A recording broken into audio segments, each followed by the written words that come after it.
This is the Lone Crater YouTube. We hope this video helps. You have the essentials ready: an iPhone on Wi-Fi and the Google Calendar app installed. Tap to open it now, and you'll be prompted to sign in. Enter your Google email and password. If you use two-factor, complete that verification. Once signed in, make sure Calendar Sync is allowed when iOS asks, because this lets events appear in the app. This first step connects your account and allows the iPhone and Google to share event data securely. Now you'll enable syncing so events show up reliably.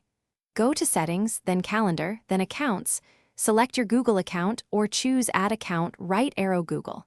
Make sure the Calendar's toggle is turned on, because without it the app won't push events to your phone. Once done, return to the Google Calendar app. Pull down to refresh and tap the menu to choose which calendars are visible. This controls what events you see and keeps personal and work calendars separated and current. Finish by customizing notifications and default calendar so new events go where you expect. If something goes wrong, first verify the Google account shows under Settings, right arrow Calendar, right arrow Accounts, and that calendars is enabled.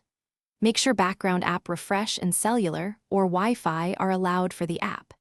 If events still don't appear, force quit and reopen Google Calendar.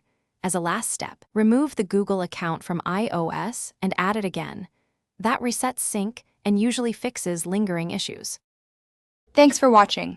Consider subscribing if we helped you.